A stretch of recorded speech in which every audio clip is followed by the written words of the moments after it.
Blog Talk Radio.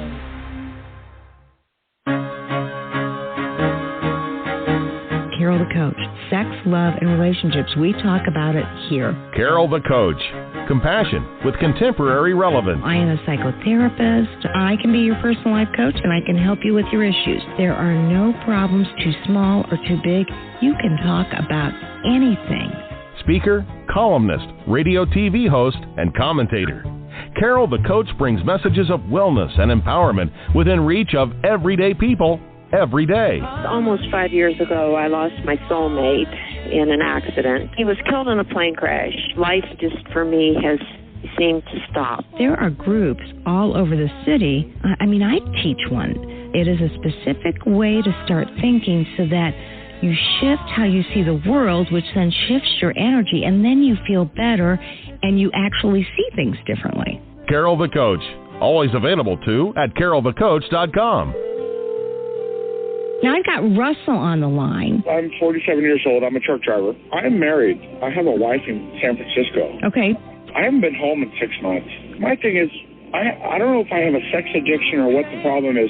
Why do I want what I can't have? And as soon as I can have it, I don't want it anymore. You're right on target when you say, I don't know if I have a sexual addiction. Well, guess what? Yes, you do. And you know what? That's my specialty, Russell. So you're at the right place. Continue. I meet women online, and I'm in a different part of the country. I travel all 48 states, so I love sex. I hear self-esteem issues. You never felt good enough, and you didn't feel like you were getting what you should have then, and you're reenacting that now. Do you want to change that about yourself? You get what you need. Oh. Yeah, and the truth is, do you want to change that about yourself? That's what Russell has to decide. You know, anytime you have sex addiction, you have to contemplate what infrastructure do you need, what support do you need to begin to get healthy. And tonight, I'm going to be talking with an amazing author, Sam Louie, who authored Passport to Shame, From Asian Immigrant to American Addict.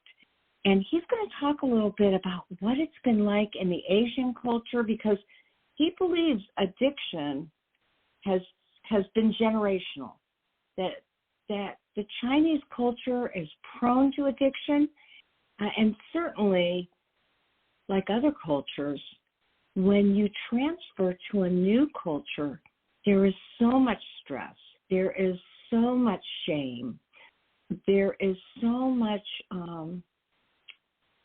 stigma that can come with that it increases the shame factor, which, of course, we know increases the need to possibly medicate with gambling, with drugs, with alcohol, and with sex. And so he has lived this experience, and the beautiful thing is that he also has become a healer. And so his book is divided into 3 different categories or chapters or sections, and he tells you about how did this happen to him, what was the addiction like, and how did he become a wounded and yet recovered healer. So I'm going to just welcome him right now. Sam, I am so thrilled to have you on to talk about your book, because we haven't read enough about addiction in the Asian culture. So tell us a little bit about what made you decide to write this book. Well, thanks for having me on, Carol. I think part of it was my own journey, and to a certain extent, some of the experiences I was seeing in some of my more, whether it's Asian clients or ethnic clients in general, that there was a common thread of how culture does play a role in the addictive and traumatic experiences, whether it's immigration experiences or the disconnect with more traditional immigrant parents who come from a different worldview, and you're trying to grow up and be more American, right?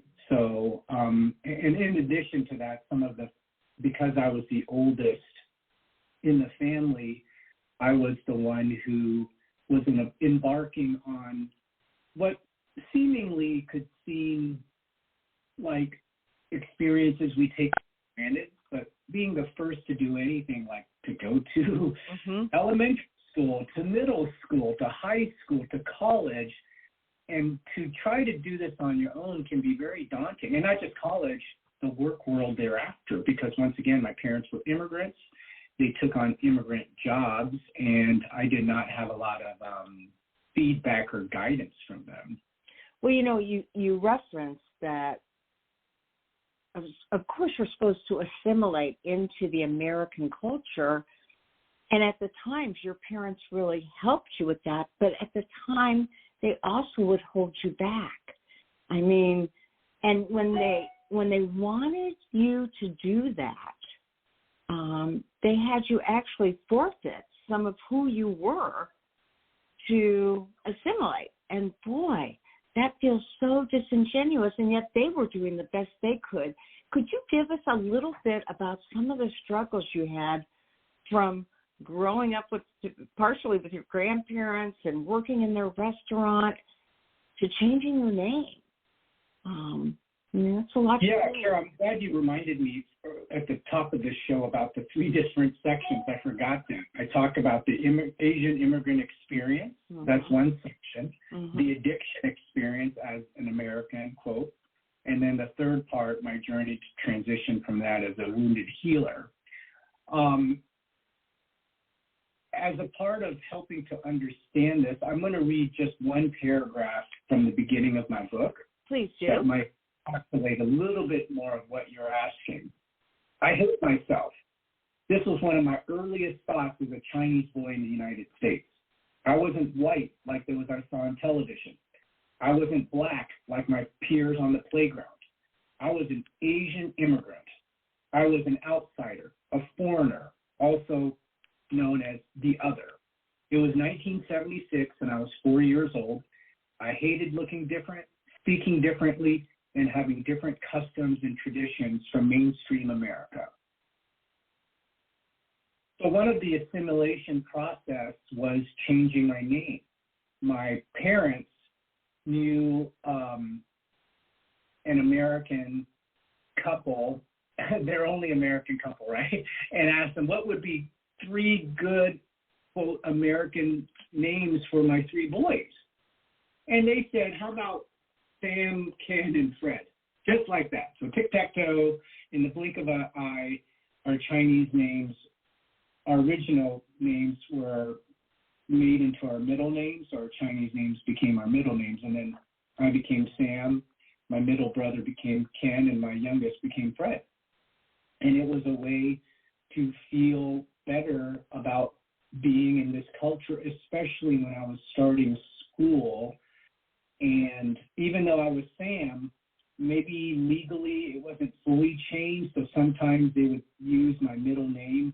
They said, okay, and I knew they were starting to stumble, and I would get a little bit anxious because I knew they were about to say my name. Louie. I said, no, it's Sam.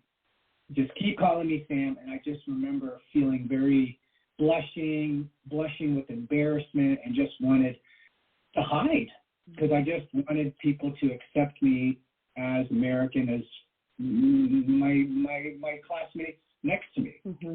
Well, I wondered about that because as I read, it was like you have this name, you had a new teacher, but she continued, or he, to call you by your old name, and you were very humiliated because it doesn't make sense to kids why you would have these names, and you had been teased in general for being Asian, and it just seemed like a very anxious time in your life where the teacher was not necessarily cooperating and or was confused. Now, did you think she was being confused, or do you think she wasn't cooperating? She didn't want to call you Sam. She wanted to call you. I think they were just confused because, whether it's legally on the class roll, right. the class roll call, it's going to say Louie and Louie, and I just had to say, hey, just call me Sam. So that's kind of hitting them out of left field, right? Got it. And you were going to ask? No, that makes a lot of sense because I thought, our teachers being spiteful to Sam.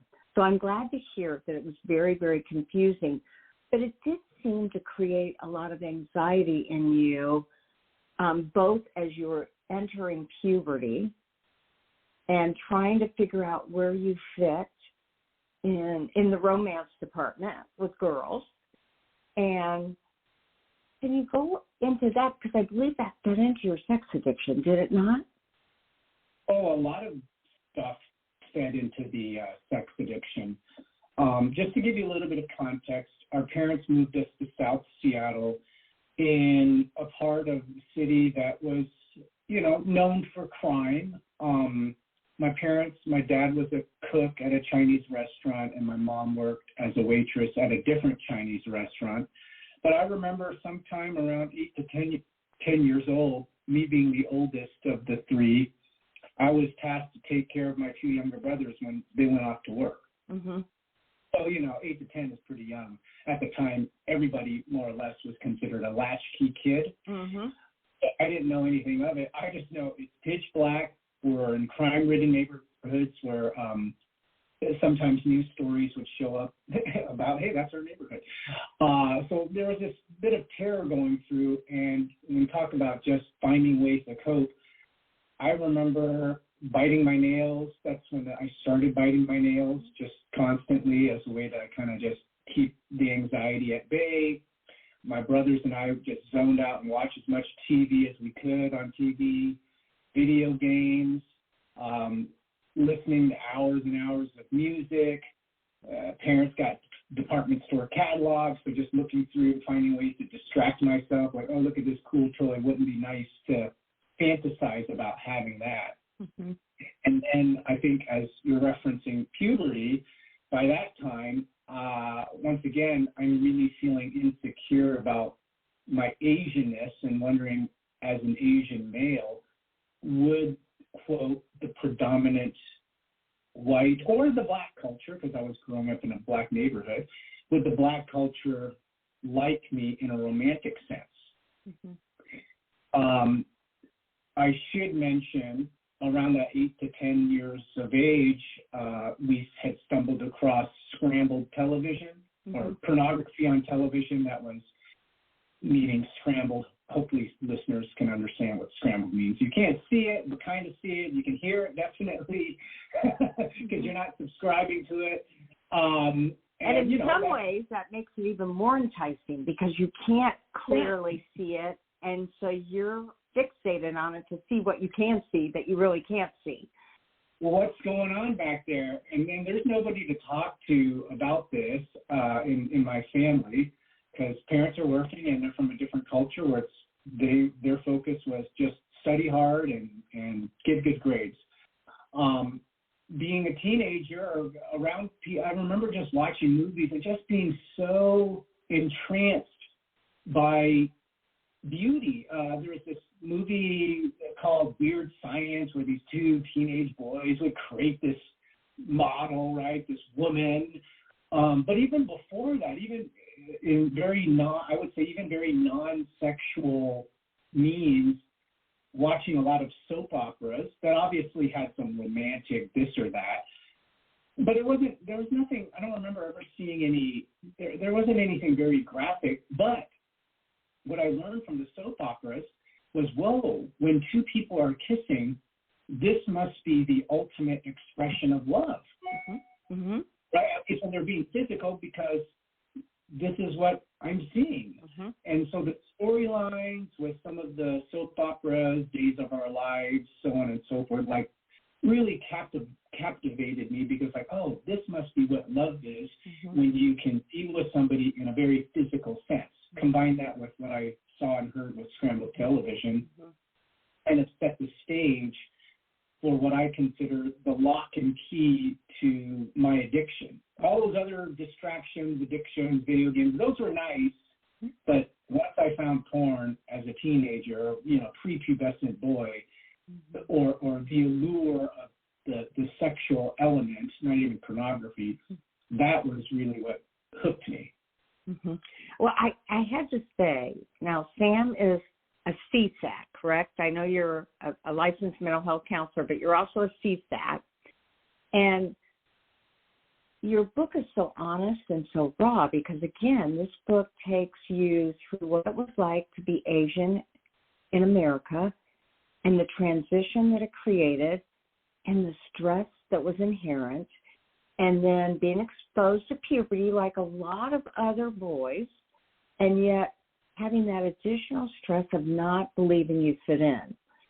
And when you talked about, I think you had 2 different television shows that were very stimulating, both that one soap opera, and then what was the other show? Did I reference it in the book? Yeah. I referenced a lot of different shows. Okay, well, it was...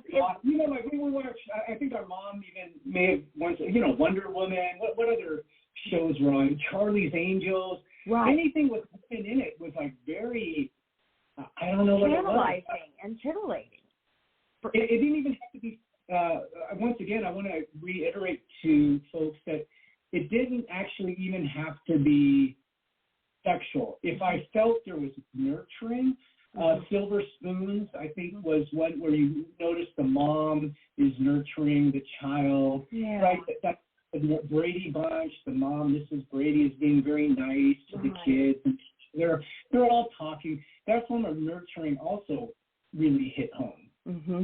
Well, you were so vulnerable because it is not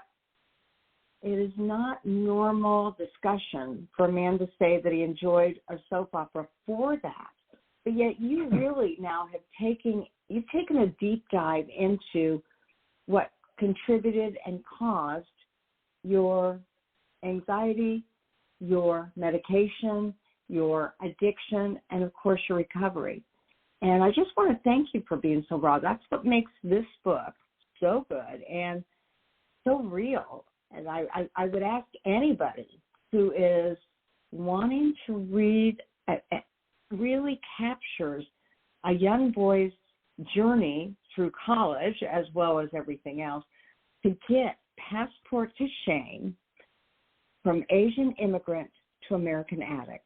And that's obviously written by Sam Louie. And then I even thought to myself, I didn't know if we could really say your real name because you're honest about your siblings, your parents, your grandparents. I mean, you just really shared that of yourself. So at what point did you feel your addiction was uncontrollable?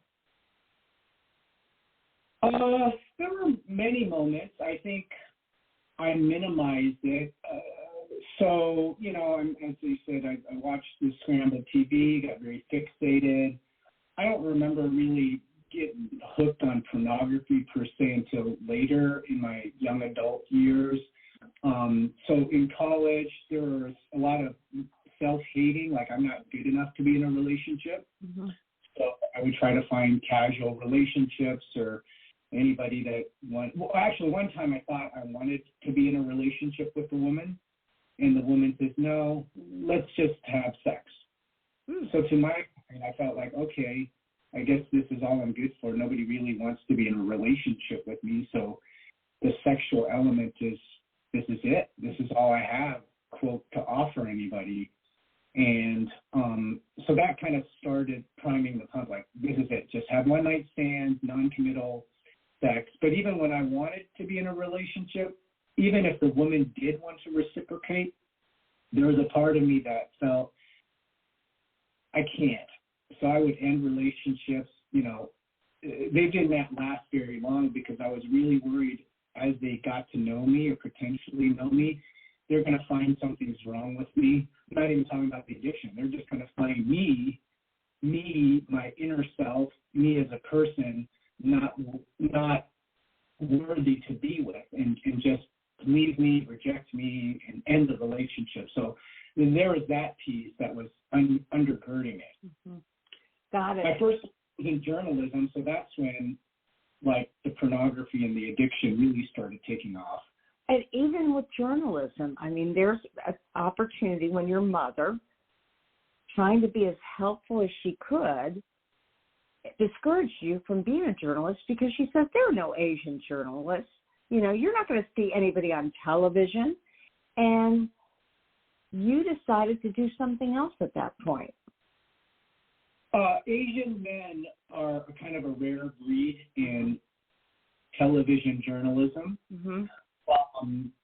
And she didn't see that reflected in Seattle, so she said, why would you do that? The only people they hire are Asian women, right? Mm-hmm. Okay, that's right. So initially she wanted me to go into teaching, because teaching is a more honorable profession in the Asian culture. So I said, okay, let's do that. But at the very end of my last year in college, I met another Asian American student who was actually a journalist, meaning he was writing for the student newspaper. After graduating, he was going to work in a small city and write for the newspaper there. He's like, hey, if you want to do this on the TV side, I'm behind you, right? So having that level of support from him, despite what my mom or my parents wanted from me, gave me enough courage to venture off into that world, despite what I might get from them. Mm-hmm. Mm-hmm. Okay, so continue on. I thought it was really fascinating, and so many sex addicts worry about this. You weren't circumcised, and that was another way that you knew you looked different. And so you chose at what age? As soon as I turned 18, that's legal. You're a legal adult. Right. And so you decided, I'm going to acclimate and be more like everybody else. It was embarrassing to you not to be circumcised, and you had that procedure done. Am I correct? Oh, yeah. So we would take swim lessons. Our parents would take us to swimming lessons. And all three of us would never take a shower. We would run into the car, dripping wet, wet shorts, Seattle cold weather, drive 15 minutes home, and then, take a shower or bath. And I was like, why is that? I reflected back, why didn't we take a shower? It was right there. Like, it's not like our mom was preventing us from taking showers. And now I connected the dots, like, oh, I didn't want to see anybody with our uncircumcised penises. That, how more vulnerable can you get? Well, absolutely. And again, just a huge fear inside of you that would show that, again, you were different than everybody else. So I thought to myself, I have no idea how painful that is, but I suspect it is. That's why we do it to babies when they can't feel to that degree. And I thought, you're really doing everything. And there was even a point, Sam, where you shared the fact that you were worried about penis size, and you spent time masturbating to elongate your penis. And that would make sense physiologically, that it does look bigger and it does look longer. I think around 5th or 6th grade, there was an older neighbor kid who threw us a Playboy magazine, right? Like, hey, if you guys want a bigger penis, you need to masturbate to this. Mm-hmm. And I was like, okay, that makes sense to me. I want a bigger penis. And then you think like, oh gosh, when I'm looking at it, I'm getting an erection, it's bigger, maybe I need to continue doing this to gain size. Mm-hmm. And yeah, thank you for reminding me of that. I found the book fascinating, again, because it was so vulnerable, it was so honest, and, I will admit that people in our profession, because you and I do the same thing, we have a heart for kids, young adults, middle-aged people that suffer feelings of self-loathing for themselves. And that's certainly one of the feelings that Patrick Carnes says an addict will begin to feel. When they really get enrooted into their addiction, they hate themselves. And so I just saw where, your life collapsed for a while.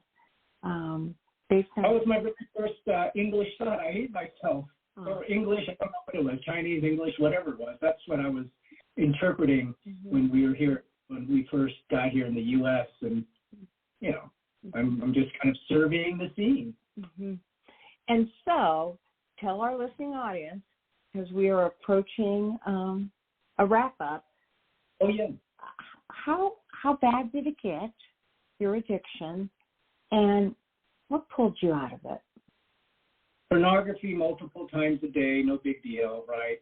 Then when I would travel to international destinations, escorts, prostitutes, and at the time, I didn't even know. I'm now reflecting back. I think some of these women, I have a pretty strong probability that they were probably sex trafficked. Mm-hmm. Of course. Yeah. So it got pretty bad. And I think the divorce, I was in my first marriage, that kind of was a wake-up call of sorts. Like, now there's a legitimate issue. Because I was hiding everything. I would do all the cognitive distortions we talked about. I was in denial. I rationalized, all guys do it. Hey, I got stress from work, blah, blah, blah, blah, blah.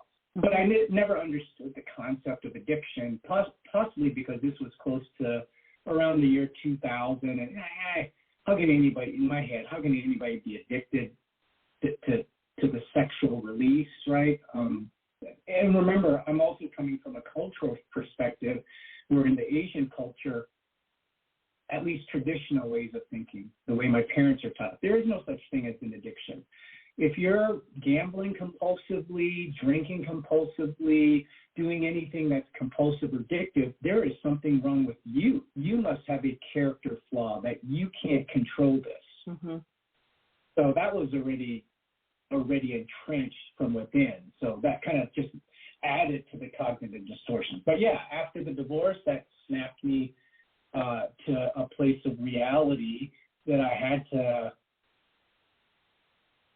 just had to come face to face with what I was doing, because remember, I had no idea why I was doing what I was doing. I hadn't entered therapy. I just thought there's something wrong with me. I just thought that I was like inherently screwed up, right? Like this is just how I was wired. Like there is no way to change this.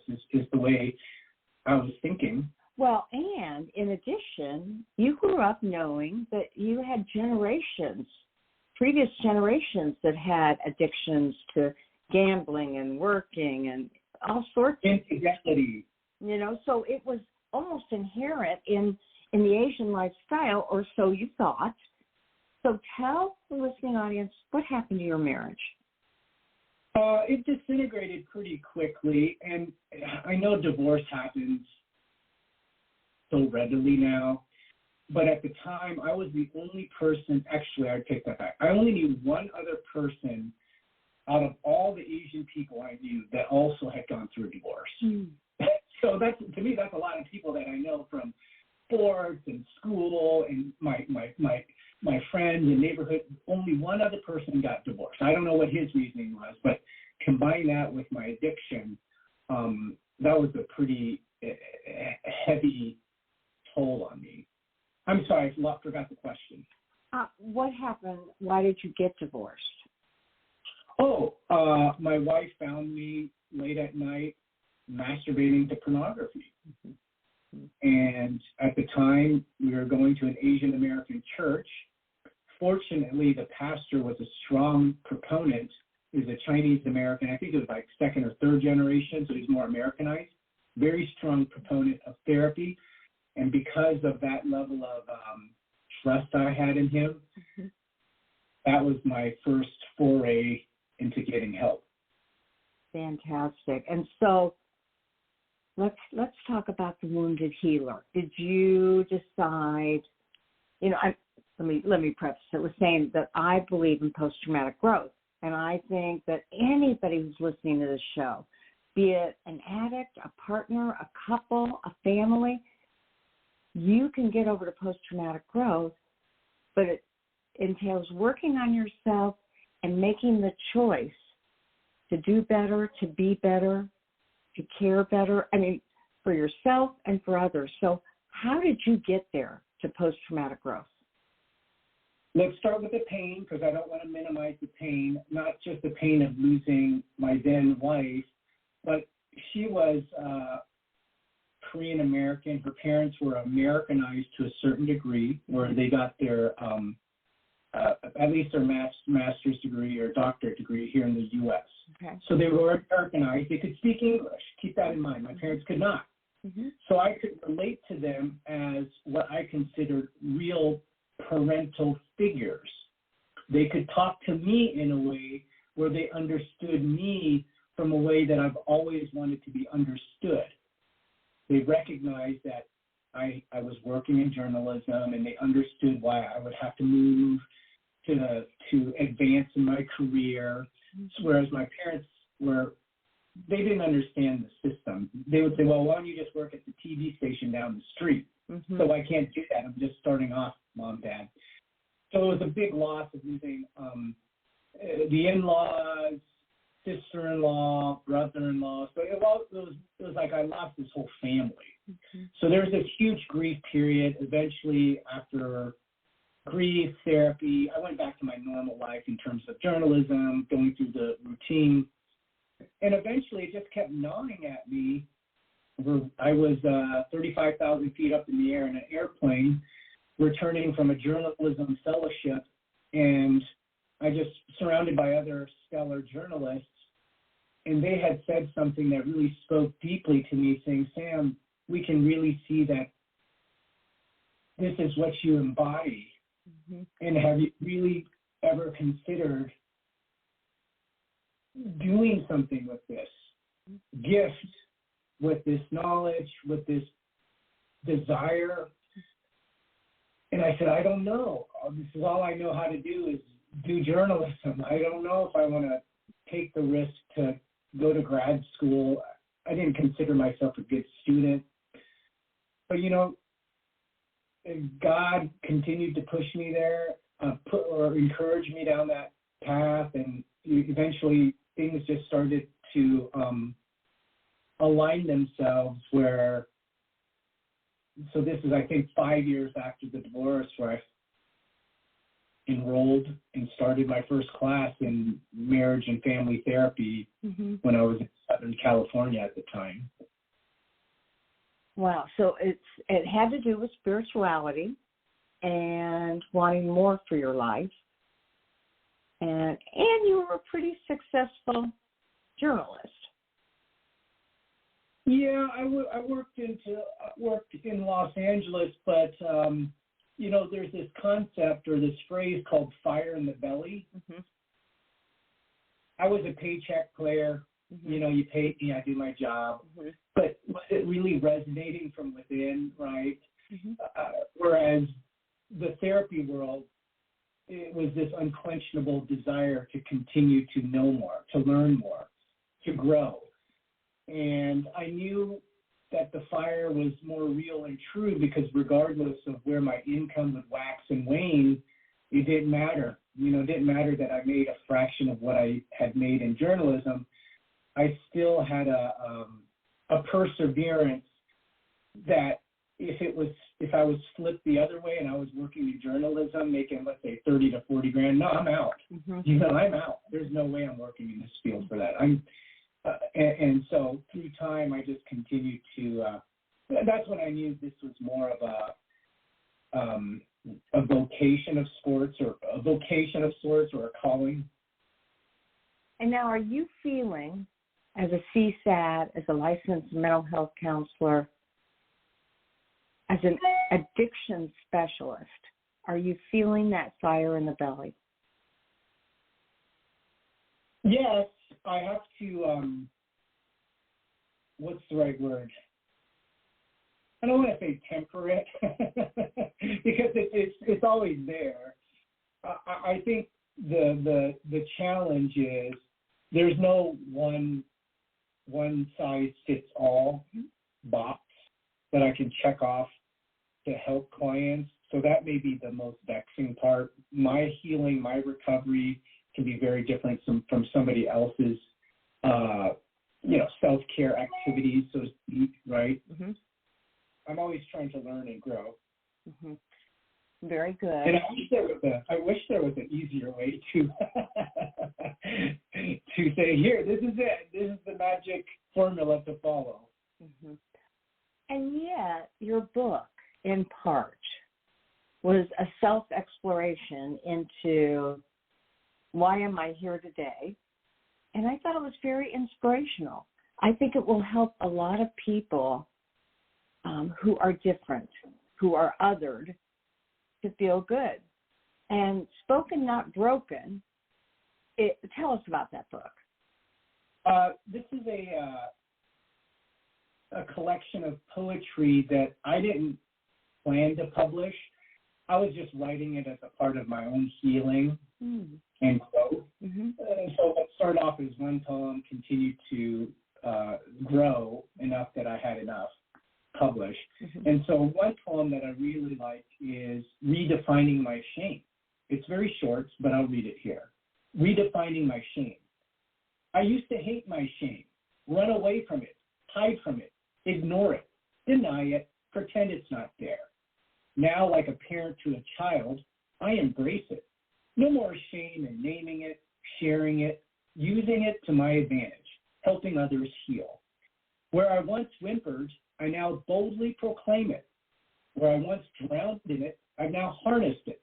Like a mule, use it as a tool, redefined it. No longer a soul crusher. Use my shame, a light for others to escape self-blame. Wow. Wow, that is amazing. Absolutely amazing. So, again, tell our audience, how can they get that book?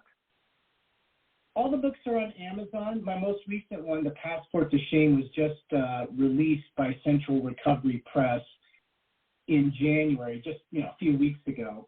So I'm very excited about it because it literally took 5 years because of COVID and supply chain issues. Right. But yeah, Spoken Not Broken, the poetry book, is also on Amazon. And I'm just thrilled to be able to hopefully use this message to continue to let others know, not just about Asian or ethnic mental health, but part of this is also understand the masculine or the male mentality, because so much addiction, we focus on the behavior, or let me rephrase it, at least with the sex addiction, that gets the biggest play, right? Like the header to a movie. Oh my gosh, sex, sex, sex. But then when you look at the themes underneath, that's where the growth and the real journey begins. To be able to have the courage to look at our wounds, whether they were in childhood or young adulthood, whether it's with parents, with peers, with society, right? Right. Well, Sam Louie, I want to thank you for coming on today. And again, his book is Passport to Shame, From Asian Immigrant to American Addict, and I would add to recovering healer. And I get that you don't want anybody to be stereotyped or anything to be generalized. And that's where your poetry comes in, because your poetry brings out what it was like for you, and everybody else gets to decide what does that mean for them. Will you tell me one more time the name of that book? So remember, when you're looking for Passport to Shame, you can also look for Spoken Not Broken, Healing Through Poetry. And it's a pleasure to get to know you a little bit better, Sam. And keep coming back. Keep bringing me your projects. Thank you again, Carol. Best to you. Oh, the best to you, too. Make it a good one. Okay. Bye-bye. Bye. So as you can see, Sam has really made a decision to educate others after he goes through self-reflection. And we love that. That's how you get healthy. That's how it gets real. Recovery is important. It is what brings you into that all-important post-traumatic growth. Now, you heard him. He did not say, oh, yeah, that fire in my belly for this. But I know that he definitely feels a real sense of purpose and passion. So now let me tell you what I'm going to be doing, and I really want you to think about this. I'm going to be doing the Help Them Heal for 10 to 12 couples. It starts April 2nd. It is in the middle of the day. It is. It's 2 o'clock Central Standard Time to 3:30, or as I say, because I'm Eastern, it's 3 to 4:30. I want to say this is going to be a real opportunity for you to get to work with me in a group setting, which is so powerful. We're going to see everybody do work together, and you're going to say, I want what they have, and they're going to say, I want what she has or he has. I'm going to make it safe. We're going to go through each chapter, and you're going to do the exercises as homework before the group and or in the group. So I'd love for you to take advantage of that. I can't talk about payment, but it absolutely costs nothing. No, it does. But, I mean, it's relatively cheap. I just think it's really important for you to understand what it is that you want in your life and then go after it. That's April 2nd. That's for 14 weeks. And then for all my clinicians and coaches out there, I'm going to be doing an early recovery couples empathy model training. That would be IRCA, April 10th through the 13th. And if you're listening and you aren't a professional, but you do work with sex addiction, I shouldn't say that. If you're listening and you're not licensed, but you're doing the work, you're helping men or women in churches, in communities, you can come join our training too. This is all about teaching couples how to restore their relationship. And it is live via Zoom, and it starts April 10th. It's 4 days, Wednesday, Thursday, Friday, and a half day on Saturday.